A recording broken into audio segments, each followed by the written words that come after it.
All right. Hello, everybody. My name is Dr. Cheryl Meyer. I am a psychologist. Today we're going to talk about presence and why people are afraid to be deeply present. Even though being present, I will tell you the secret. Like, I have all these secrets now that I've been learning because I'm a psychologist and I apply all my psychological training to all the spiritual training and education that I've had, and all of my spiritual path that keeps unfolding and developing within myself so that I can give it to other people. But the secret about presence is just when you're in it, you know this, okay? So don't think that you don't know this part, okay? I mean, Plato said that everything we learn is just remembering. And so if we all came from God and we all came out of that, we're made out of God and we're in the mind womb of God. That's what the Native Americans, I'm part Native American, they say, I'm a Takiawashan, we're in the mind womb of God. We're in God's dream right now. So we're all in that. We're made out of God. So we have a memory. Even if it's asleep in our DNA, there's a memory of this high love, this beautiful love. And I mean, I was, this is my like more defensive nature. It's just like, oh, that's why we fall for people, that we ought not to fall for, because we remember their soul nature. We see their soul. I have a song that I wrote myself, and it was just like, I fell for your soul. I thought that was something, I thought it was something, all right, And so know that. That's my song, Ghosted. If you want to look it up, it's a really deep meditation in itself. I'm seeing now, I didn't know when I was writing it, but now I'm like, wow, yeah, that's it, And so, but you can fall for your own soul too. You can be like, oh, just imagine, like right now it's raining. Watch, look. See the rain? It's really pretty, but it's like if you see a double rainbow. I have a video on that too, where it was like for 13 seconds or something I saw. I'm like, it's a double rainbow, like the guy that saw the double rainbow. I think he was in Hawaii.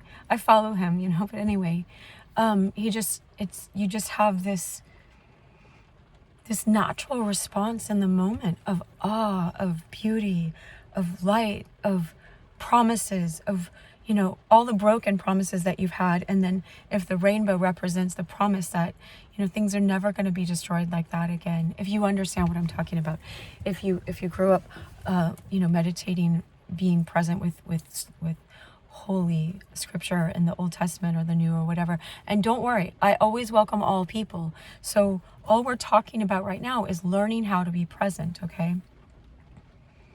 Okay. So what's coming to my intuition is it's because we're experiencing a more clear or pure moment of God. God is divine love.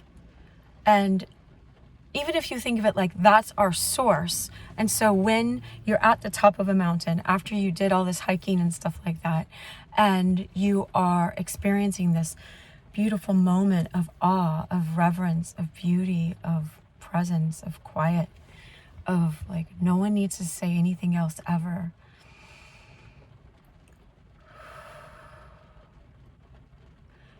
Then you're just getting this clear ray of divine love, of God, because it's like what I'm getting is like God does not exist. God is. God is. God is the isness. Divine love is the isness, right? Even if you don't believe, go under the auspice or the name of I don't believe there is a God or whatever. Or you say, oh yeah, I believe, but you're not living that. It's not deep in you. You don't know this. Wherever you're coming from, just be present with this moment right now. And we can practice what I'm talking about. Now,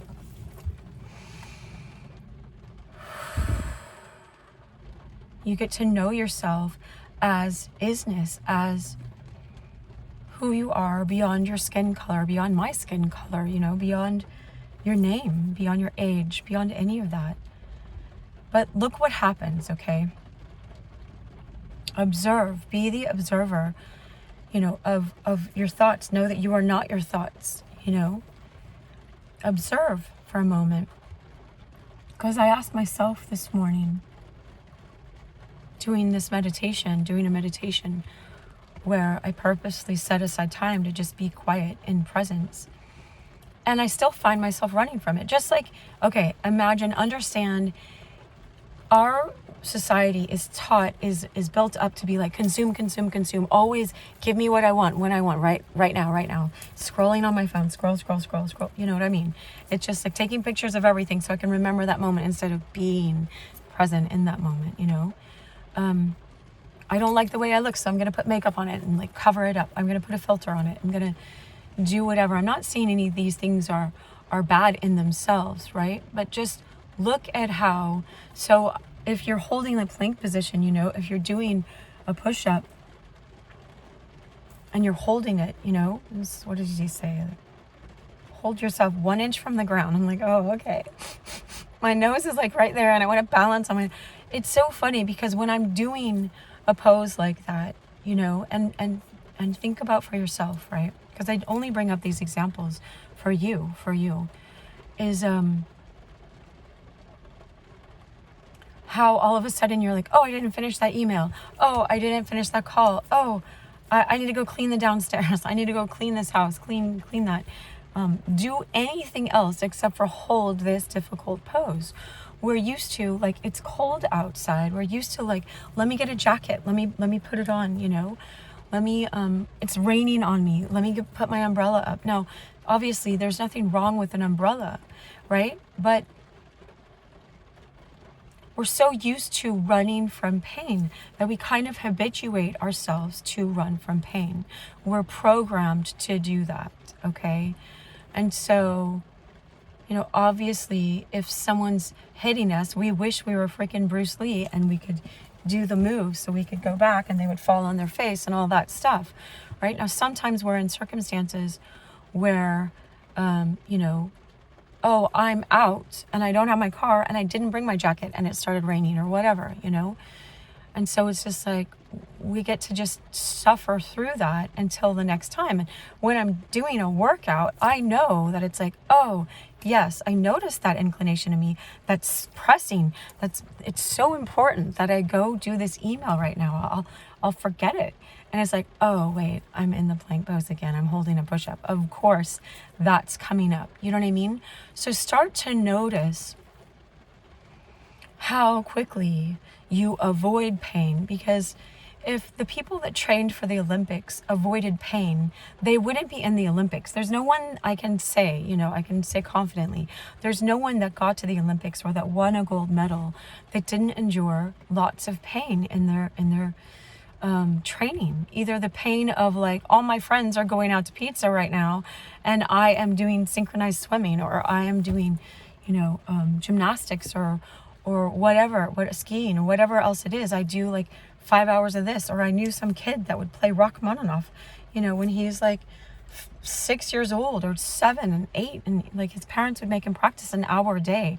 And I was like to his parents, like, come on, let him play already. But he's so good now, and he got into this fantastic school of the arts, you know, that's very difficult to get into. So it's just like his pain paid off because it's a great school and it's free. But and so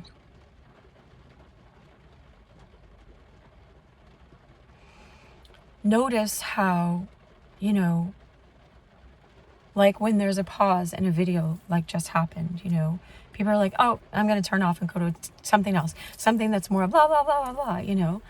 And it's like, no, when you pause, you're letting the isness of divine love speak through you. You're letting the isness show up in a deeper way that you've never known before, because you kept avoiding the quiet, avoiding it. I was thinking of a dating app. I was thinking, like, you know how people can just go online now and like get 2,000 likes, you know. I won't say who I know that happened to, but that person that I know of was a woman, and it's like she could have just gone and dated any number of those guys, you know, at least 200 of the 2,000, you know, the top 10%.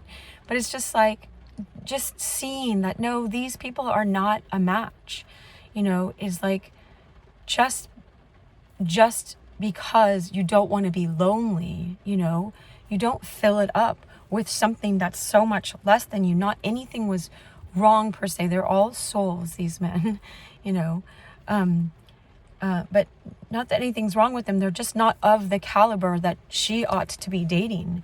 And so it's just like, well, then just deal with whatever loneliness or insecurity or whatever comes up, instead of just dating someone who will like you for your money, or like you for your Lamborghini, or like you for, you know, some superficial thing in the moment. You know, what you can give to that person in the moment, you know, that makes them not feel lonely. If you date someone, I always apply it to dating, right? And or even if you're married, you know, with your spouse, it's, if you go to them just to fill up some sense of loneliness, then you're teaching them to go to you to fill up loneliness. Now, of course, companionship like aids in that, and it's beautiful and it's loving, and this divine love can flow through us, like the figure 8, you know, like I have on this ring, you know, 2 hearts. It's lovely, it's beautiful. Okay, but let's see, this is the secret that I was noticing as a psychologist. Why don't we be present and go in the silence with divine love, with and see, just see if God is there. See, it says something about those, I have it written down in here, but it's like those who, let me see where, if I have it written here. No, I have it in here, I think, but it was like, if to go to God, you must believe that God is, that God exists, and believe that God rewards those who diligently seek him, you know. It's in Hebrews, I think Hebrews 13. Yeah, because I was meditating on it the other day. And so it's just like believing that God is. And how do you believe that unless you enter into the isness? And the isness is beyond, it's like the existence, something you can put in your hand. All right, let me help you understand. It's just like,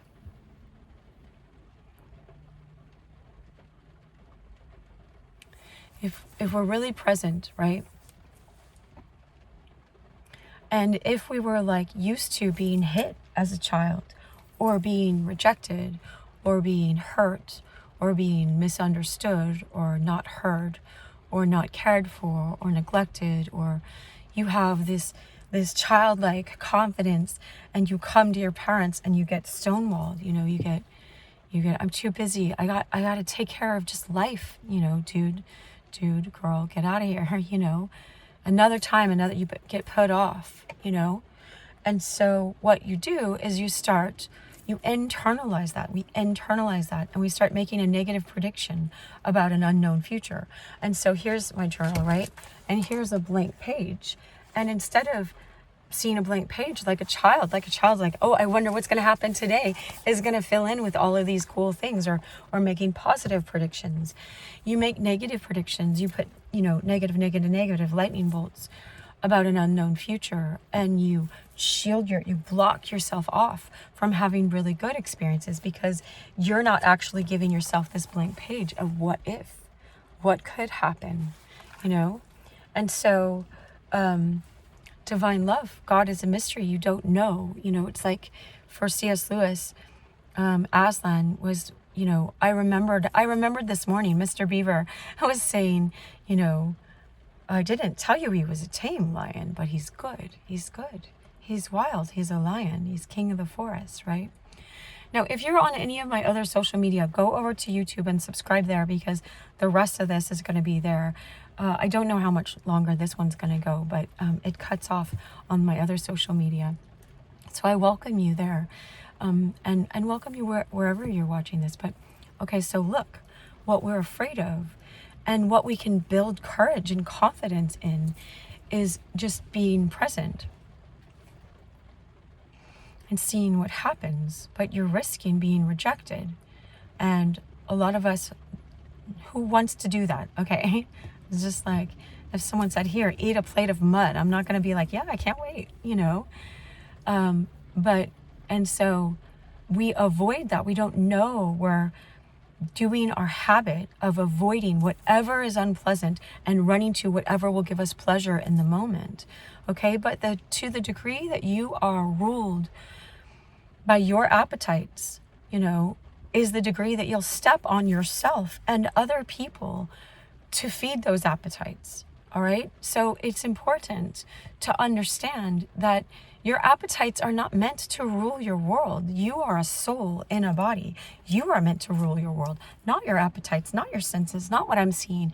It's like, well, I'm not seeing this person liking me. And so, I don't want to have anything to do with them. I don't want to forgive them. I don't want to, whatever it is. It's just like, what are their good qualities anyway? It's just like, you go like that because you don't want to get hurt. Now, I don't mean keep making excuses for abusive or disrespectful people. If they're not respectful, then you don't have to keep inviting them in your life. If it's like your brother and he's not being respectful, then it's just like you can set a boundary and take some time and then ask God. I'm always like, we don't remember to ask God. God is divine love. God made your brother. You know what I mean? Made your sister, made that dude, made that woman. It's like, God, how do you want me to interact with this person? Give me wisdom about how to interact with this person.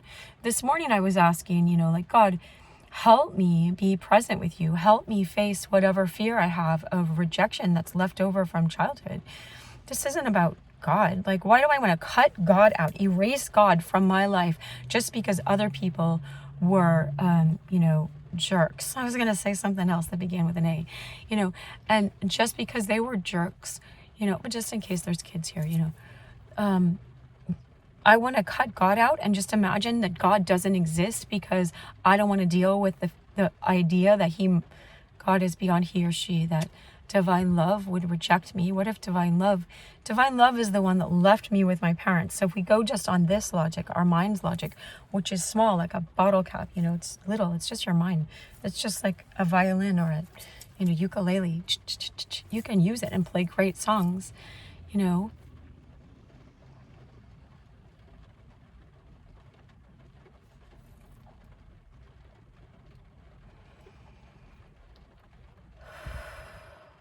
What do you have to lose,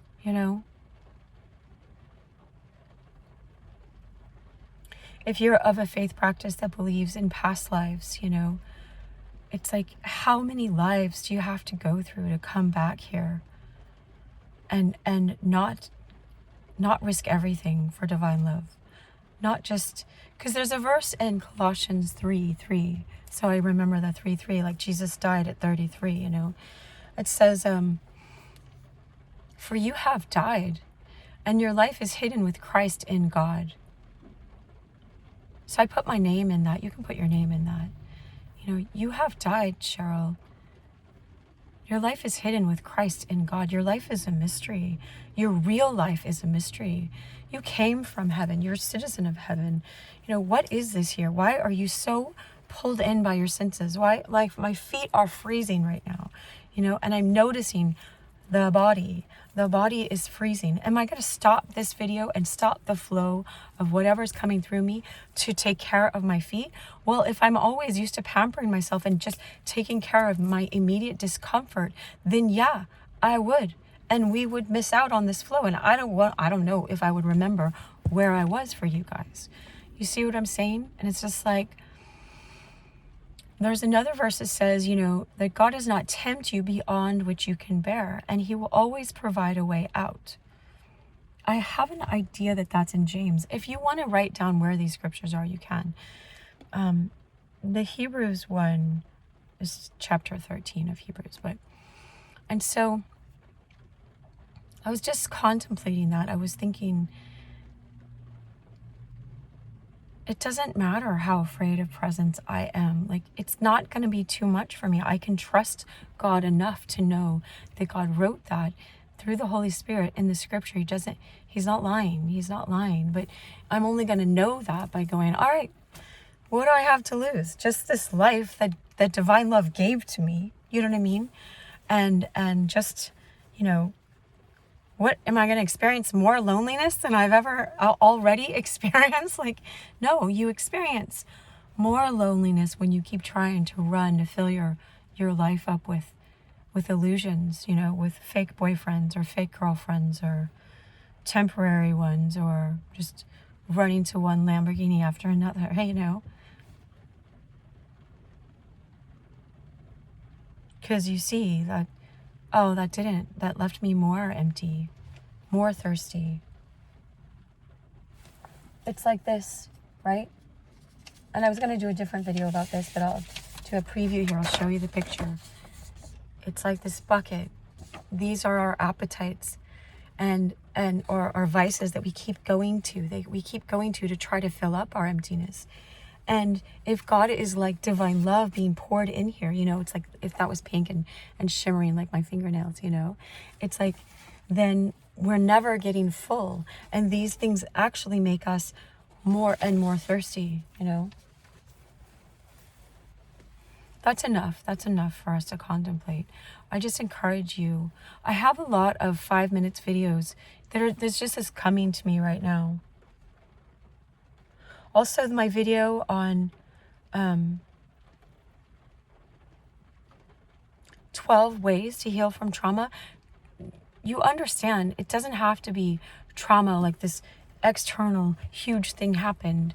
Just this trauma of I'm afraid that I'm going to be rejected. I'm afraid to get really quiet. I'm afraid to be present and just be like, here I am. So I was going to say, go to that, because number 4 or 3 of that is do the boring thing, you know. This is not boring. This takes risk to go there. It's a huge risk, you know, and it will make you way stronger in your faith and in courage and in understanding what life is about and being patient and present with other people who are afraid to put down their phones. You know, you see at a restaurant, people can't even talk to each other these days. Most people, they are not using that muscle right now, and you got to use it or lose it, you know, to put it down and be like, what's going to happen without me looking stuff up on my phone, you know? But I have these 5-minute videos. I saw one from Big Bear Mountain the other day, and one from Athens on the boat, and you just see the boat behind, and one, I think if you just type in Dr. Cheryl Meyer and 5 minutes of silence, you'll find them. Then you don't have to be alone. You can sit there for 5 minutes, like I was called wherever I was, to just be present with the beauty that was in nature around me. You know, because some people were like not leaving their houses and stuff at that time, and I was, because I was like, I'm going. I was called to, so I did, but just listening to the rain right now.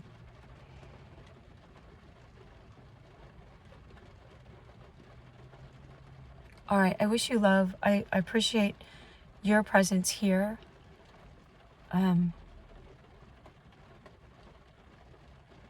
It feels so good to not care anymore and not be apathetic, like harden your heart and not care. That's running from your pain as well. But to really be disinvested, divested of this, you know, what if people reject me? Hey, you know, what if they don't like what I'm saying? What if they don't get it? Whatever. Like, it's not whatever, like hard heart. It's like, I got a full heart. I have this full heart and whatever.